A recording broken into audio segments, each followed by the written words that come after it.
Hey, ladies, just checking in. Hermosa Beach sound check. Councilmember Jackson, can you hear us? Jackson, can you hear us? I got you. Can you hear me okay? Yes, thank you. Yes, thank you. Perfect. All right. Thank you. I'll see you at 4.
Test, test. Hey, test, test. We'll just go without the headphones. Is that better?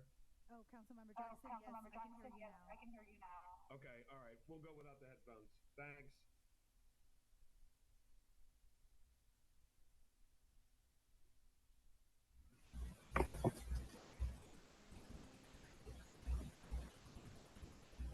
All right, I'll see you in 7 minutes.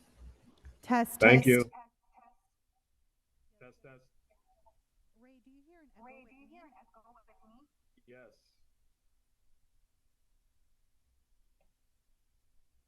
A little echo. Not bad. Do you have headphones? I have them off, and I will make sure they're on.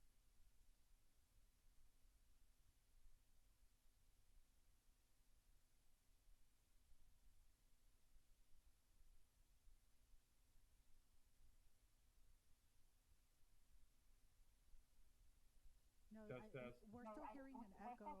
Can you try using headphones? Okay, try using headphones. Okay, let's go.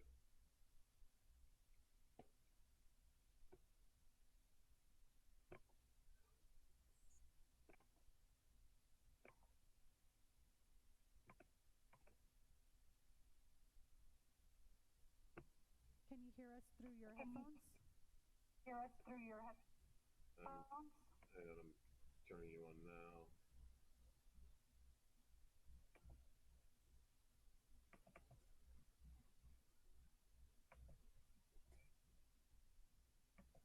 Second, sorry.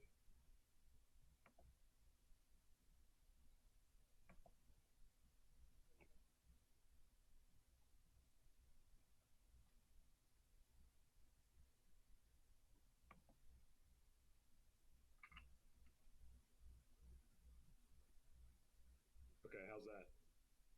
Test, test. I think there's still an echo on our side. We'll try to resolve that, but we can hear you just fine. Well, you're coming through my speakers and but I don't hear on the earbuds.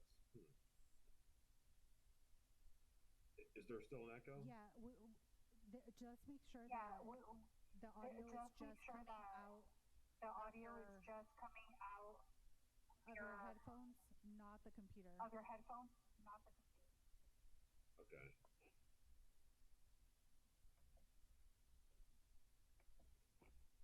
Can you try I think muting? that's the problem. Can you try muting? Okay, let me try this again. I just want to see if the echo goes away when you mute.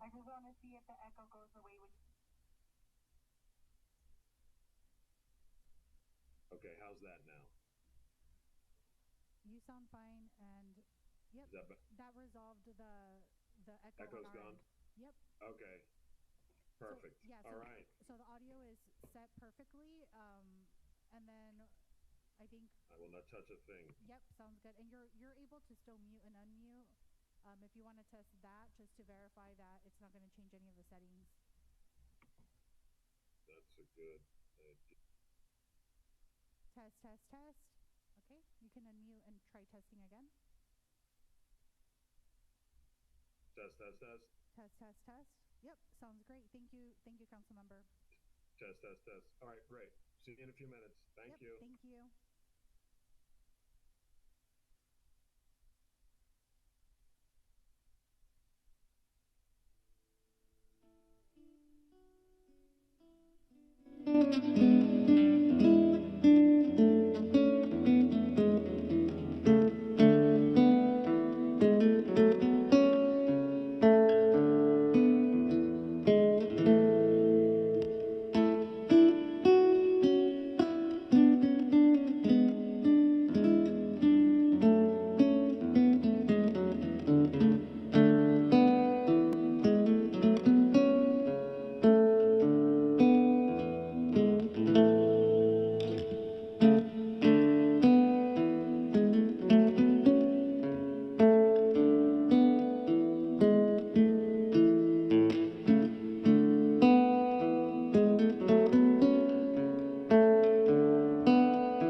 I call to order the closed session of June 10th, 2025, special meeting of the City Council at 4:04 p.m., pardon me, 4:04 p.m.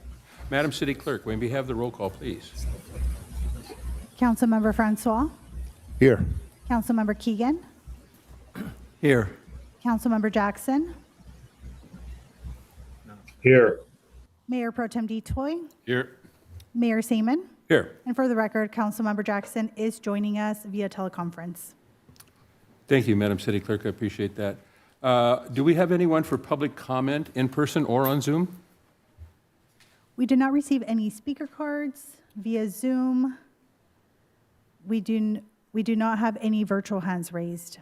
Okay, so seeing none, I will adjourn a recess to closed session, and we'll be back in an hour.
I call to order the study session of the June 10th, 2025 special meeting of the City Council at 5:22.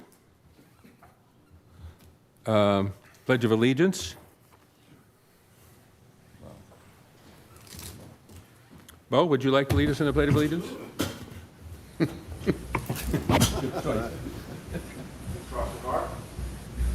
You after me?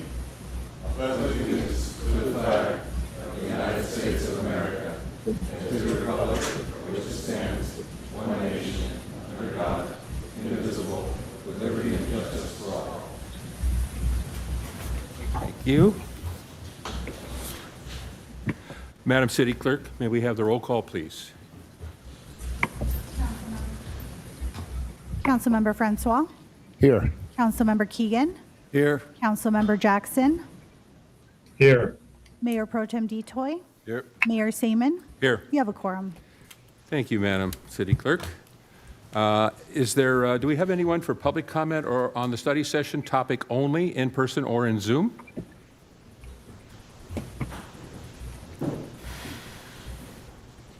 If you are joining via Zoom, now is the time to raise your virtual hand to speak on item 8, public comment for the study session budget session only.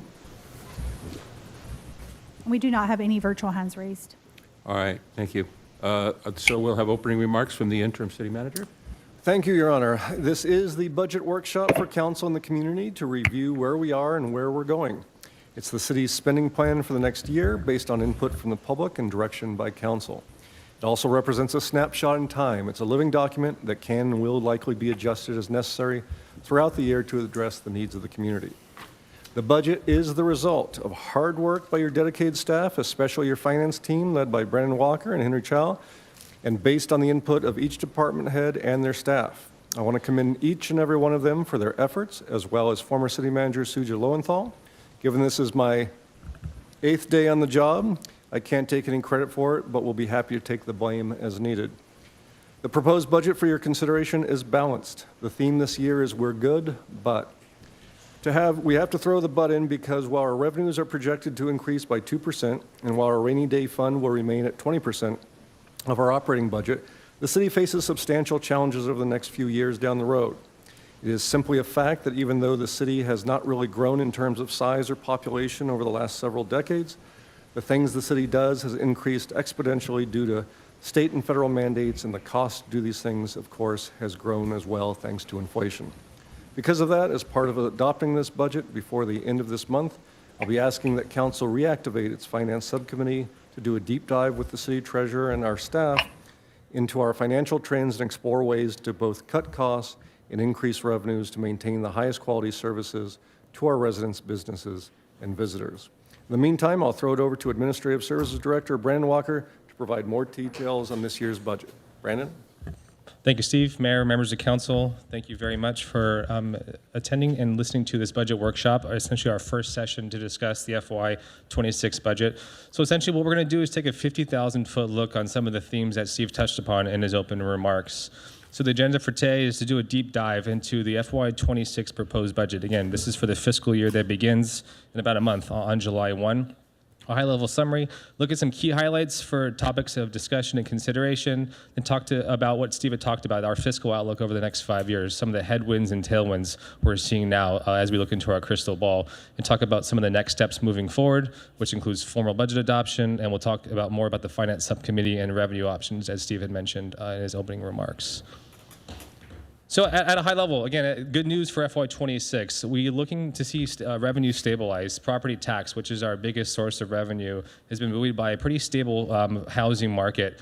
Though the cost of inflation and looming tariffs are down in the pipeline, we project our housing stock and market and the housing prices to remain quite stable through the next fiscal year. Again, as Steve mentioned, we are presenting a balanced FY26 budget, which is good news. Again, as Joe San Clemente had presented in a previous session, we continue to focus on a very enhanced and well-funded CIP investment effort when it comes to this next fiscal year. And again, much different from other organizations that aren't as in good financial shape as we are currently, we are maintaining healthy general fund reserves at 20%. Some of the areas of focus in the FY26 budget, one is improving revenue collection efforts. You'll see this theme kind of carry through in some of the themes of the 26 budget, but also some of our efforts looking at maximizing some of our revenue streams that haven't been looked at in quite some time, often a few decades. And lastly, focusing on efficiency efforts. What does this mean in this current budget? One is a very big project coming down the pipeline with Henry and his team, which is implementing a new HR payroll and finance system.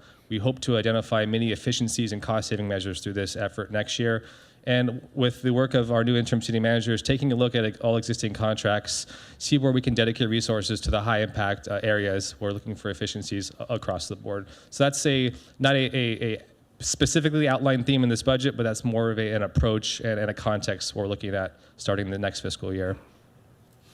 Let's talk about the general fund revenue at a high level. Essentially what this does is it shows you for every general fund dollar earned, where does that money come from? Obviously in the far left, the majority of our revenue, nearly 40%, comes from those property taxes. So as the value of the homes increase and stabilize, the city is able to benefit from those proceeds. The 18% working left to right, service charges. So these are licenses and permits, interest income, a pretty hodgepodge amount of revenue items in that bucket. Next goes other fines and permits. TOT, which is the hotel bed tax, is about 9%. Vehicle in lieu, which is essentially a form of property tax, about 7%. What's very key in this is how little a portion of sales tax our general fund budget is. As opposed to many other cities in the surrounding neighborhood, we do not have a heavy reliance on general retail and sales tax, which is a cost and a benefit. It's a double-edged sword. As the economy is buoyed and economic activity enhances, we're not able to reap in that general rising tide. But again, there is downside protection, meaning that if there is economic downturns, especially in the business community, we're slightly more insulated when it comes to a lesser reliance on sales tax. So let's switch to now, general fund expense. Where's your general fund dollar going? More or less, it's the general fund budget and the general fund expense is essentially a reflection of community priorities. Obviously, public safety being first and foremost. So over half of every general fund dollar goes to fire and police services, reflecting the needs of the community, that ensuring that public safety remains a top priority for council and for every resident here in Hermosa. 19% go into our public works department, in ascending order with the Parks and Rec, community development and management support functions there laid out before you. So some of the major highlights, obviously the budget is a living document, very, very detailed, over multiple hundreds of pages of information. These are some of the key aspects that I want to point out when it comes to the FY26 budget in particular. Again, a very, very robust investment in CIP projects, and combined about $34 million in CIP. That includes about $15 million of carryover projects from previous years and about 15 and change of new projects. So again, this reflects the commitment of great work on Joe and his team of investing in infrastructure. Why is it important? Deferred maintenance, operational costs. These are short-term investments that have long-term rewards. As we maintain our infrastructure and keep it in working shape, we forgo long, expensive capital repair expenses in the future. So very, very important that we continue to invest in our CIP projects. Second, this came out of the next two items came out of the CIP budget session as a result of council direction. One is a $100,000 earmark for citywide beautification efforts. This is a bucket of money. This has not been programmed or dedicated. I think coming out of that meeting, there was a direction to form a subcommittee on beautification citywide efforts. So what this is essentially, it's an earmarked pot of money to allocate at the council's direction during the fiscal year. Again, not programmed currently. As council gives more direction and more feedback, as we get more community feedback, this money can be programmed mid-year and adjusted as seen fit. Third item, $75K for 14th Street beach restroom maintenance and rehab. Again, a very ingenious effort by Joe and his team this has been a deferred project over multiple years. Again, as the ticket price rises for full reconstruction of this bathroom, we're looking at what kind of maintenance efforts can we do in the operational budget this year. A little TLC, tender loving care for this facility to see if we're able to keep it in working order. And lastly, more important, is maintaining that 20% general fund reserve. So again, pivoting to the 5-year outlook, what are some of the headwinds we're seeing economically that could be speed bumps or significant roadblocks as we march into the future? Looming deficits, which we'll touch on in a few slides. As Steve mentioned, the cost of inflation affects everything. Services we receive, equipment we purchase, asphalt, pipe, tools, everything across the board is not insulated from inflation. This is something we're seeing at the construction level immediately. It's something that we plan to be a very sticky situation moving forward. Particularly the biggest impact for us is in FY27 and 28. The LA County contracts for fire, lifeguard, and beach maintenance services are up for renewal or up for negotiation. We've heard of various ranges of potential cost increases as high as 20% or more. We are starting planning for that now. There is an earmark in the supplemental budget to initiate at least an analysis of our current fire structure, the needs of Hermosa. So we're planning and working diligently with council and the city manager's team on planning for what our options are as we continue to possibly face potentially large cost increases for these services over the next few fiscal years. So FY27 and 28 is a very uncertain year. Costs could swing pretty aggressively. It all depends on how those negotiations go. Again, we will keep council and the community up to speed on how those are going as we negotiate with the county. Potentially an economic downturn. As I mentioned, we are insulated from obviously the whipsaws of sales tax ups and downs. However, an economic downturn has been prognosticated in the business press for the last 4 or 5 years. Any kind of economic downturn would have second, third order effects on our revenue streams. Housing prices, again, 40 cents of every dollar coming from property tax, affecting the local job market, affecting the businesses and restaurants in our downtown Pier Plaza area. The potential of an economic downturn could have ramifications for our budget in any given year. So it's something we're keeping a very close eye on.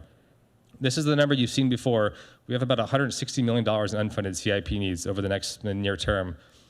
Major possible repairs down at our pier against the paving needs not meeting up to keep our PCI above an adequate level. There are many unfunded needs that are not funded or shown as funded in our next projection that we'll show you. So these are the looming capital needs that accumulate, and obviously the longer you wait, the more expensive these projects get. CalPERS performance and pension liabilities. Pension costs are a reality for all municipalities. CalPERS has an expected rate of return of 6.8%. As they underperform that market target, that amount is either borne by the employees or the employers or the cities. So I think that as CalPERS goes, as does the finances of many local organizations, local municipalities. So obviously we encourage and hopefully there's a strong stock market and an equity portfolio for CalPERS, but should they underperform that 6.8% discount rate, cities bear a large portion of those pension costs. And lastly, the insurance fund. So the insurance fund is overfunded. There's a council policy to have the insurance fund balance of $3 million. We're projecting it to be slightly over this next fiscal year. This funds the cost of premiums, liability, but it is also the bucket which we claim pay out claims and litigation efforts. So litigation is expensive, claims are expensive. Cities are always prone to liabilities up and down the spectrum. Insurance costs around the board are increasing. So we are essentially funded per council policy, but large litigation claims could really ding this fund balance. So it's something we keep a very, very close eye on. Let's talk about some tailwinds, some positive news. I don't want to be a complete downer. There's been consistent council fiscal restraint. I think this is indicative of your predecessors and the council here too, is living within your means, not overburdening the ratepayers, not overpromising of what the revenues can support. We've been very conservative in what and how we budget. We have been blessed with slight surpluses in previous years. That's a combination of coming out of COVID. That's been due to some vacancy savings. As you'll see in the next slide, those days are tightening. You're seeing essentially the general trend of the expense curve rising higher than what revenues can support. So again, wise fiscal decisions thus far, but we are hitting choppier waters in the near future. And as I mentioned, the council has had the wherewithal to keep a healthy 20% reserve. GFOA, which is essentially the authorizing board for government finance, recommends about a 16% general fund reserve. We're currently at 20. So that's a very healthy level. Why is that important? That keeps borrowing costs down. If we were to go out for bonds, for capital facilities, or for any other debt needs, having a healthy reserve would improve our credit rating and keep borrowing costs low. So that's why a general fund reserve is quite important. As I mentioned in the previous slide, the insurance fund balance over $3 million now. But again, a few payouts, the rising cost of premiums, that fund could be at a lower level in the near future. OPEB, which is essentially funding our retiree health care commitments. We are overfunded 150%. So this current budget projects no needed contribution to this OPEB account. So a direct result of wise council decisions in previous years of funding, which is essentially a long-term liability. We're in a good spot here. Again, focusing on CIP investments, and again, as I mentioned before, with the financial system replacement and taking a hard look at all contracts, a real focus on efficiencies moving forward.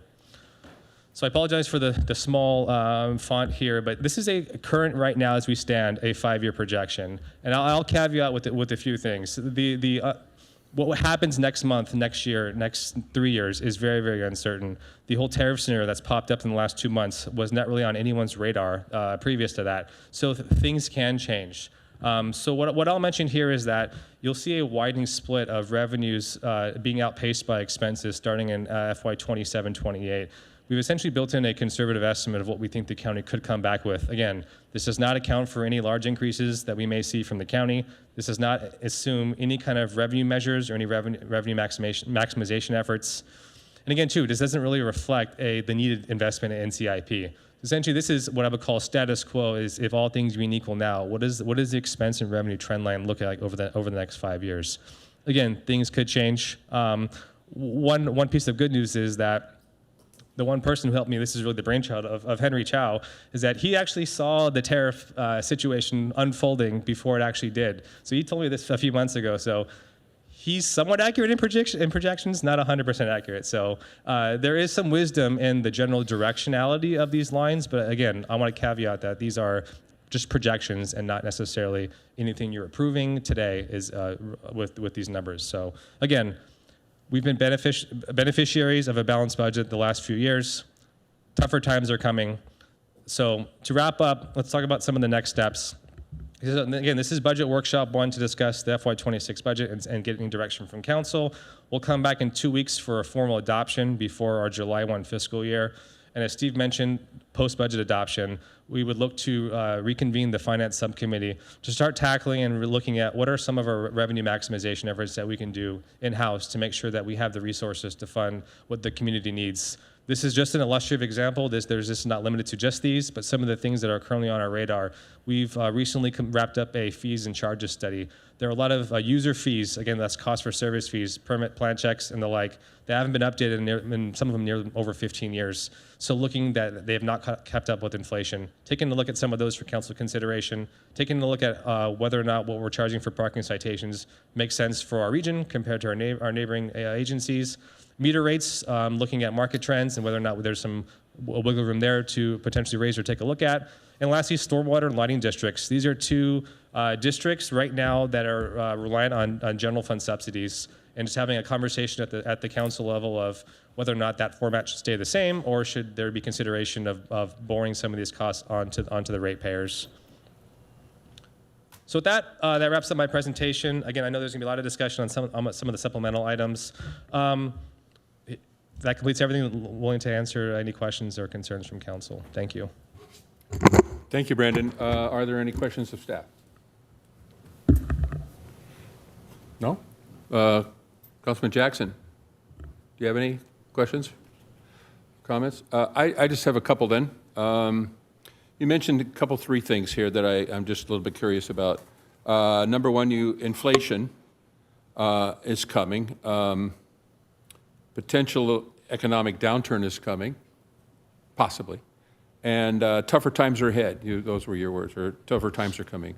Where does all of that concern about the future come from?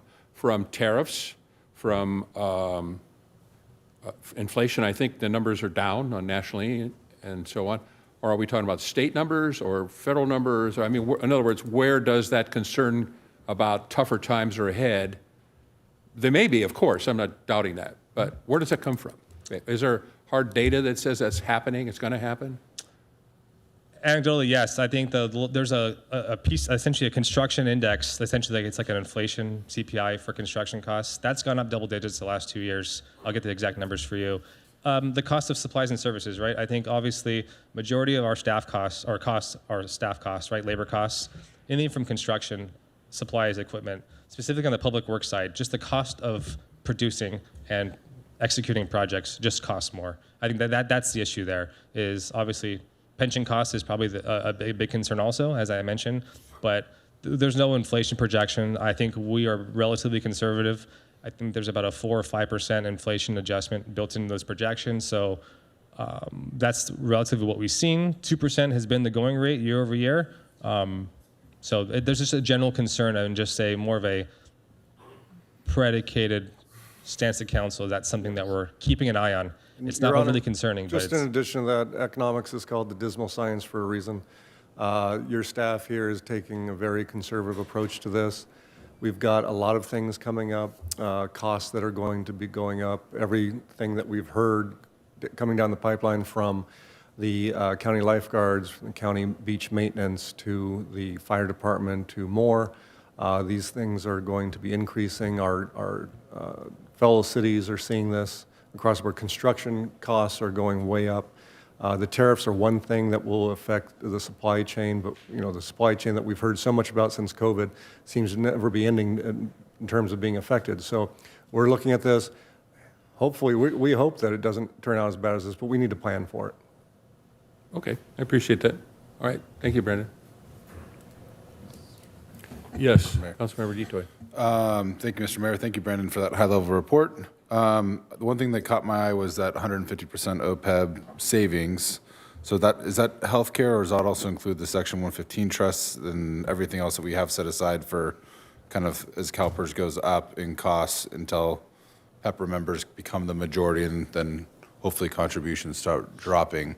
So, I mean, you mentioned retiree healthcare, but there's also the pension savings and everything else that council set aside, and that's where you get that 150%. Yeah, there's two components there. The one I specifically referenced, OPEB, is the retiree healthcare. Okay. So essentially, it's a point in time. Again, that could change in any given year, right, under market performance. What that's saying is, based on the current market performance and our projected liabilities, we have about 150% of what we need. Again, severe market correction happens, unfortunately that number drops. So it's very sensitive. We're in a good spot now. Essentially, like I mentioned, there's no dollar planned to refund that. That's one portion. Another portion, which you mentioned, though, is we also have a pension stabilization trust too, the 115, which is essentially about $1 million and change to mitigate against any kind of rapid declines in the CalPERS performance. But again, that's wise decisions by council is essentially squirreling away. That's a tough call, right? It's putting away today's dollars to cover future liabilities. Council has been very proactive in doing both those efforts. And then, I don't know if the question's for you or for Steve, but we keep on talking about county fire, beaches, maintenance, lifeguards. Do we have any, more realistic numbers just for, maintenance? Right now, we talk about how much we pay for maintenance. It's part of the Lot C contract. Is that correct? Yes. So right now we split the revenue Correct. of Lot C, and then they take care of our beaches. Yep. What would that cost? Are we looking at third parties right now to see, if they come back and say we need $1 million a year to Understanding that, grade the sand? But Right. I mean, well, yeah, I mean, there's certain number of things about that contract we want to look at, including a standard of care, which we feel that they're not up to at the moment. But in terms of renegotiation, a lot of these things are, I think, at 2027. Is that correct? So it's 2 years from now. That's why we say, in the outer years, because in 2027 they're going to come back, and it's going to be more than what it is now. You can bet on that. But we're going to do our best in negotiating and showing, what we can do and help them. In terms of the county, we've got that agreement now. If there's other ways that we can work things out that doesn't involve dollars, that would be best. But we need to be prepared for they might want more dollars. and then specifically the county fire contract, the letters that have gone back and forth for a little bit. Just for the public's knowledge who is here, what has the county demanded that we have denied so far? No formal offer that I've seen. Okay. I think we've kept an eye on. They're negotiating with a lot of the smaller agencies. We're taking a look at that. I believe there's a small city in San Gabriel Valley. I have to check on the exact name. I forgot who it was. Actually agreed to a contract, but it's no formal proposal yet from the county. Perfect. Those are all my questions. Thank you, Mr. Mayor. Thank you, Councilmember Detoy. Are there any more questions of staff? Councilmember Francois. Thank you. I assume that if I've got specific questions on like these department supplemental requests, now's the time to pose the questions on them. Questions of staff?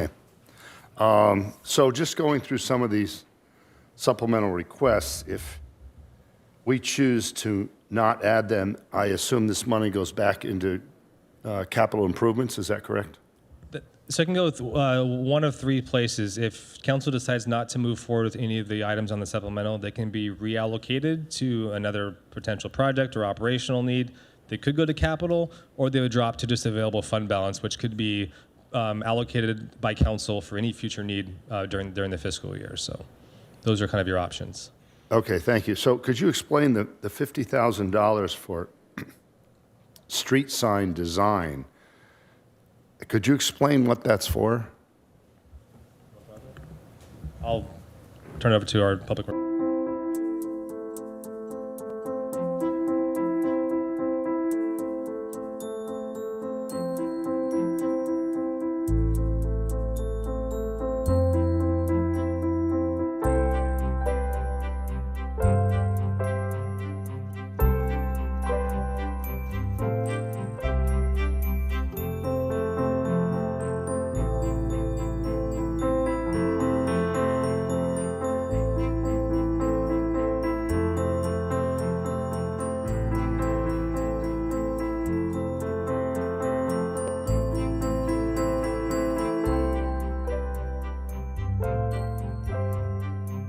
For that question. So the design work is fairly minimal. It would only be a very small fraction of that cost. We would likely do the design in-house. The majority of the cost would be the fabrication of the signs, and then city crews would do the installation over time as they're needed to be replaced. Some of the signs are faded and aren't in need of replacement. Some of them are in better condition, but this would work towards fabricating primarily. So this is $50,000 that would we spend to do that. If we didn't, we would just continue to replace them as they exist. Is that correct? That's correct. There'd be no change Okay. in design, and they would only be done as needed. All right. Thank you very much for that. I have a question on the $18,000 for an intern to do the coffee with a cop and what the fuzz events. Now, currently, as I understand it, this is funded with a grant. Is that correct? No, it's not. So the way that the structure of these events work is that in-house staff, be it sworn and admin staff, are attending these events. A lot of the food and beverages you see, almost all of them, are usually donated directly by the restaurant. So there was no grant supporting it. It's just staff time as part of their normal duties to do community outreach. And then a lot of the materials, the foods, the supplies and whatnot is usually donated by whoever's hosting the event. So the expense to the city is all the staff people that are there currently, correct, that attend these? Correct. And this part-time intern would be replacing some of the work that the staff would be doing if we continued to have these events. Yeah, the model of this is that PD's identified that community outreach obviously is a pillar of some of the services they provide. It helps with community relations, that this intern would alleviate some of the admin duties that essentially existing staff is doing. So obviously a cheaper per hour employee doing some of the setup tasks that is otherwise being borne by department staff now. So if we chose to not fund this, what would occur? Would they have less events? Or would the events continue to be performed by presumably people that get paid more than this part-time intern? Or how would that work? I could defer to the chief of that, but I think these events have been a success. The turnout's been great. The positive impact in the community. So I would foresee the PD continuing to do these events at the current staffing level now. Okay. Thank you. Chief, did you want to add anything to that? Mr. Walker said it very well. Yeah, we've been doing this for a little over a year now. It's been very successful. Community outreach is very important, and we want to continue that. It's been done on staff time. It would continue on staff time without this being approved. So presumably, if we hired this intern for $18,000, we'd be saving more money because the staff people's time wouldn't be consumed on these functions. Is that correct? Yes. Or would we be having more of these events because we have an intern available? We have no intention to increase. We have a pretty full calendar as it is, so there's no intent to increase the number or the size of the WTF events and the community outreach events. We would continue at the same calendar that we've been doing, but yes, you're right, it would free up the full-time employees to work on other duties so that the part-time intern could focus exclusively on this. Thank you. And they're about like once a month, correct? Yes. And do you have any idea how much it costs the city to put them on as far as We haven't done people's a salary? calculation on what the cost would be. There's some marketing materials, there's little handouts, little bottles of sanitizer and marketing things that we like to share. It's a way to bring people in and start that conversation. We haven't done an analysis of what the total cost is. Yeah, okay. I'm just thinking of the number of staff people that are there and the cost of all that. But that information, of course, is always helpful. But thank you very much for that. Thank you. On the $90,000 for an emergency operations plan for the city, is that to hire a contractor to do it? Is that what that's for? So the initial intent, so a little background on this issue is that this is out of the reaction of what happened just up the road at the Palisades and the Malibu fires, is making sure that the community has an emergency action plan. So this would be potentially a consultant hired. Just a quick update on this item. I think we've kind of brainstormed in-house about this item. It was included as the proposed budget was released to the community. I think over, looking at further evaluating this, what staff does recommend now on the floor here is we're going to look at the potential use of grant funds of what can we get out from granting agencies to execute this effort. And we've actually reached out, Mo and his team has reached out to other agencies to see what they're doing and how. So I think, long story short, I think we would be comfortable foregoing this item at a council level and reallocating the $90,000 while we pursue grant opportunities and looking at best practices from other cities. Why reinvent the wheel if there are other plans in our neighboring agencies, particularly our neighboring beach communities, is focusing those efforts. So what that would do is free up $90,000 for council to direct to other projects or And capital investment. just to add to that, Councilmember, that it hasn't been updated since 2016, so we do want to do it.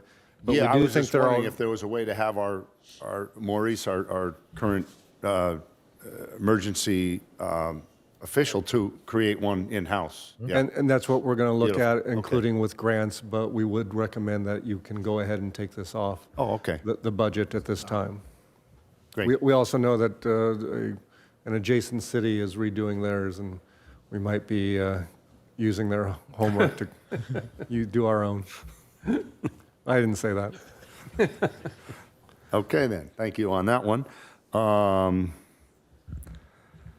The 135,000 for the server, could you explain a little bit more what that's for? This is not something that was budgeted, but because we have additional supplemental requests, it's now been put in there. So I was wondering if you could explain a little more about that. So the second page you're referencing is part of the supplemental request for the equipment replacement fund. So essentially what this is a running inventory of the equipment that we currently have on site that needs replacement.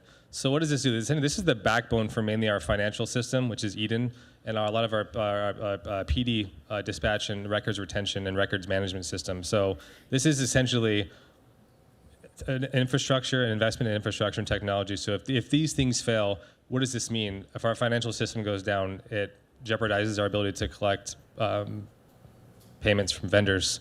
It could potentially affect payment of paychecks to employees. So not a very sexy item, but keeping these servers up and running is essentially the brain and backbone for our current technology system. So our IT team has done a thorough analysis of our replacement schedules, what's the highest critical need. These are the projects they've identified as the greatest in need and with the obviously highest consequence of failure if not funded. So what this is coming is out of the equipment replacement fund, which is a set-aside fund that we use to replace mainly technology and fleet equipment. Okay, thank you. The $45,000, which sounds like a great deal, I hope that's all it would be, to replace flooring and water sealing in the main courtyard area at City Hall. I assume that's what we're looking at out here, correct? And we're now going ahead with these types of improvements because we realize we're not going to be tearing down this building and building a new city hall. So I assume we're moving on with different types of needed maintenance and repairs to this building to. Correct. Okay, so I assume there are other things in the budget as well that includes those other types of facility maintenance things that we need to keep our building from deteriorating more? This is the first one. We're going to be looking at the whole.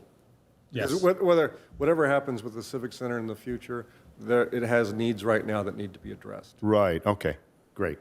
Thank you on that one.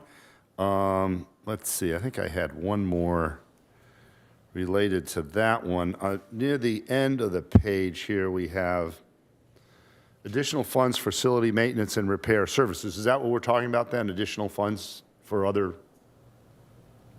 Is that specific to this? Yeah, is that for the HVAC item? Well, you've got HVAC at 23,000, then 40,000 for additional funds for facility maintenance and repair. So I assume that's what we're talking about in City Hall then. Yes, Well, yeah, Joe's team We've is got seeing- Joe right here. He can speak to these. We won't pretend to be engineers. Thank you, Director Walker. Thank you, Mayor and Council. So thank you for those questions. So these supplemental line items for additional building maintenance and HVAC items were included in there because they were an increase over the general average annual amount that we include year to year. So when we have a larger increase, we line item them so that council can see these increases from the prior year. There is a great need for deferred maintenance in the city. Public Works is working tirelessly to address the deferred maintenance needs. We have to continue to address things as they come up.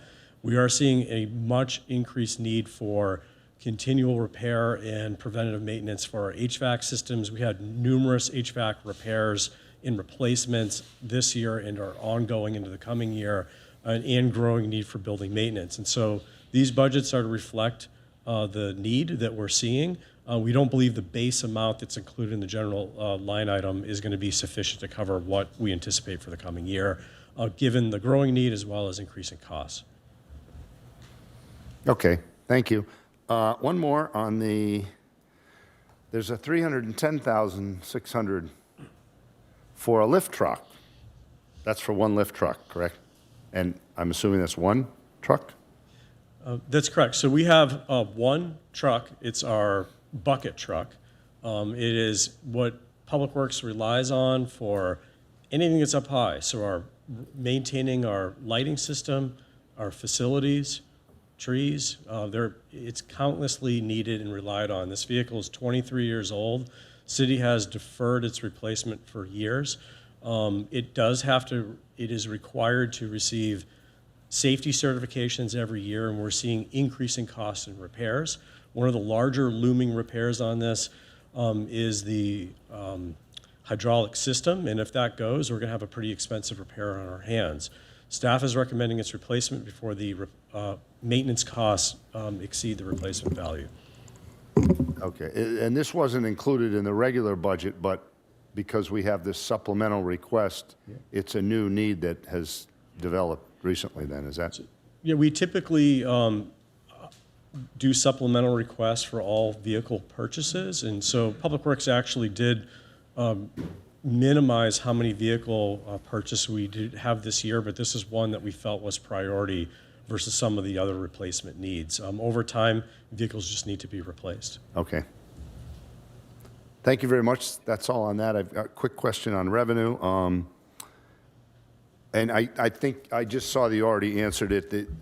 The film revenue is estimated to be 70,000, yet we've hired 2 people, but those people that are hired deals with all special events, and that income is expected to be 241,000. Yeah, it's 2 different line items, just a So- little bit, yeah. So, okay. And the Clark Field revenue is expected to be 90,000. That's already been included in a sub-item that's already in our revenue, correct? Correct. Okay, all right. Thank you. That's all I have. Thank you. Thank you, Mr. Mayor. Thank you. Are there any other questions of staff? I wanted to ask about the funding for the transit. Do we plan on staying with the local bus system, or are we going to talk to? Because that's on the agenda tonight for your approval, but we're recommending that it be taken off the agenda so that staff can go back and have discussions with the Beach Cities Transit folks over some data and some improvements in Yeah, so that's not finished information. on the budget. So it's not Yes. finished on the budget. Okay. Well, we'll tackle that later. I wanted to also ask about, we have some funding for a green business program, $18,000. We used to get grant funding for that, and now we're not getting grant funding. Are we going to continue with that program? That's the plan. Doug, our environmental service manager, can speak to that more. But yeah, if that's more information, we can get back to you at the next study session of the kind of Well, the future. from what I framework. read in the thing, we're getting 6,000 in grants, but we're missing the 12. And my question is, there's no metrics of what we never get a report at the end of the year, what we did, what we really accomplished. When we give out the awards, we give out awards to a lot of single proprietor businesses and things, and I think it's kind of run its course. In other words, after you meet with the same businesses over and over and teach them how to recycle and compost. Let's come back on the 24th with a little bit more information. We'll come back to with help some us. more It becomes a information. little redundant. My other question is, did we look at moving away from, or at least evaluating the cost savings from going to SCE as opposed to CCA for all our electricity needs? No current plan in this budget, but if that's something that council wants to evaluate, there's no plans for that in this current budget, but we're open to that consideration. Okay. If that's the direction council wants. Thank you, that's all. Any other questions? Councilman Jackson? Any questions? Okay, thank you. Seeing none then, I'll close the council questions and move this to public comment. Madam City Clerk, do we have anyone on public comment on the study session, topic only, in person or in Zoom? Mayor, we did not receive any speaker cards for, related to public comment for the study session. And looking over to Zoom, we do not have any virtual hands raised for public comment. Okay, all right, then I'll bring it back to council for any further discussion, if there is any. I'm sorry, public comment? All right, I'll open it up again. I didn't fill out a speaker card, but I do appreciate the opportunity to speak. David Graythan, resident and also Public Works Commissioner. I just thought I'd try to add a little bit to the conversation by sharing some things that I observed in my review of the budget. There's an item in there for South Park School patio gates, 45K. It looks like that would be to make some dedicated area for activities. I thought that was interesting. And it looks like there's 10K in for drinking fountains at South Park as well. Negotiations underway for new 3-year MOUs for all employee labor groups. That seems like, I don't know if there's any risk associated with that, but that seems like an important thing for us to want to understand.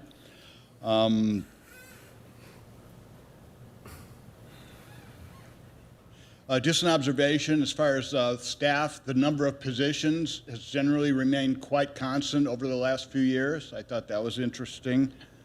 There's 60K in there for housing element update. We went through the cycle. I'm hoping that having that money in there represents our intent to stay vigilant about making sure that we can keep our housing element in compliance with the state, so we don't have any more being subject to builder's remedy or other risks there. So that struck me as a good thing, if that's what that indicates. There's also a substantial increase in the amount of money for the zoning ordinance update, so maybe now's the year where we're going to accomplish even more and make a major amount of progress in that. I thought that was interesting. The grant fund section of the budget appears to be quite sparsely populated, so I understand as we go along, we'll look for opportunities and as they're there, but of course we know that that's a fact of life, is going out for grants to augment our funds. And those are some things that caught my eye I just wanted to share. Thank you. Thank you, David. Yes, John Burry, please. John Burry, thank you. David mentioned one of two of, I think, the largest inter-year revenue declines. So I think I'm right in saying that the intergovernmental lines, which are largely the grant lines, declines steeply. But the other line, which has about a 1.3 million year-over-year decline, is interest income. And it's a little hard to see from the pack whether that's a reflection of the amount of cash in the market or anticipated returns or something else. And I just wondered if Brandon or the treasurer might comment on interest income specifically, because it's such a big inter-year variance, $1.3 million decline. Thank you. Yes, please, Brandon. As John pointed out, so interest income is an interesting phenomenon. I think this was kind of a background noise pre-COVID. Essentially what it is, it's the interest earned on our investment pool of all our cash that sits dormant. So obviously our city treasurer works to put our money to work. Post-COVID, the interest rate environment was more beneficial for higher returns. So long story short is we're being more conservative with what we were estimating. I think what we've seen the last few years, you get 4 to 5% in simple CDs and money market accounts. What we don't want to do is we want to be conservative with what we're budgeting. So essentially what this is reflecting, the decrease, is a more conservative estimate of what we hope the market does. This has nothing to do about the performance of the city treasurer. It's more about, there are two choices. It's a double-edged sword. If we are aggressive and assume interest rates stay quite high, we need that money to fund services during the year. So what we've done is taken a more conservative approach of protecting our downside while realizing the upside, meaning that if obviously the interest environment stays quite beneficial for our cash reserves, there'll be some extra funds throughout the year. But again, this is a tough value judgment, is that do we over budget and over promise essentially what the interest rate environment is going to do. So this more reflects a conservative approach of being somewhat realistic of, will interest rates stay high for this long? The downside would be if we budget higher and rates come down lower. We're here with you at mid-year talking about potentially mid-year reductions. That's something we wanted to avoid. Great, thank you. All right, seeing no one else, last call. Back to council discussion. I believe there was no more. Is there one more try for any more conversation, discussion about the budget? No? Yes? Okay. Just one comment, Mr. Mayor. Yes.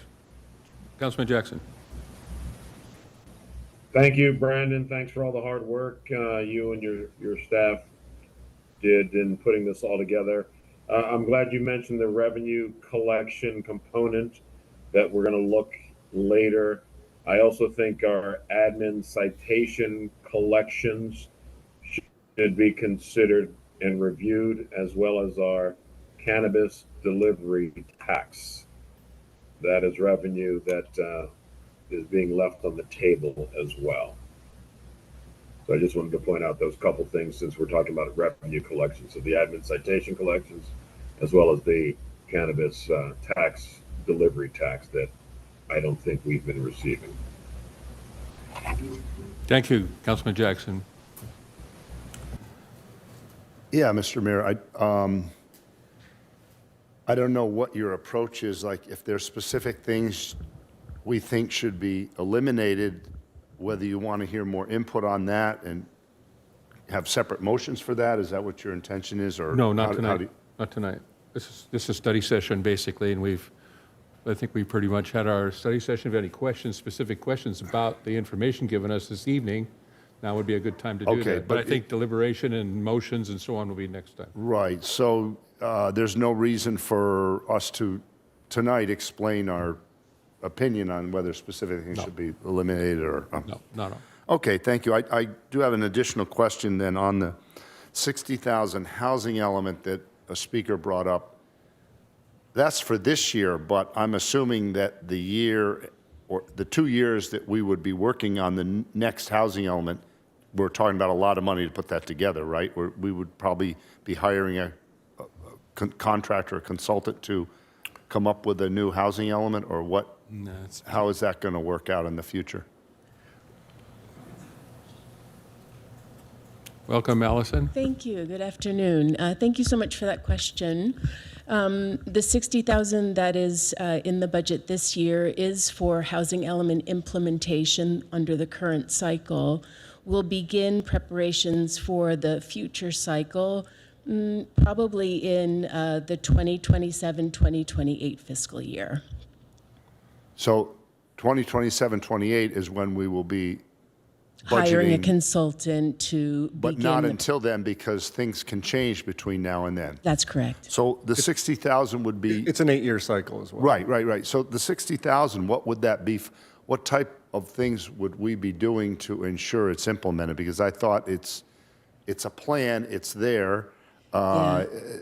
We can't tweak it at all. So what would that be for then? There were a lot of commitments that the city made in terms of programs and activities associated with the plan that require additional work in order to effectuate them. And so that the funds that have been asked for this year will be directed to that purpose. Okay. I mean, there are too many implementation actions to mention, in fact. Right, okay. Thank you very much on that. And then there was a question about the $45,000 gate, which I did have a question about that in the park. As I understand, this gate is needed so when there are certain educational activities going on in a certain area, it's to keep other people out because there's been wandering people or dogs, or is that what this is for, this?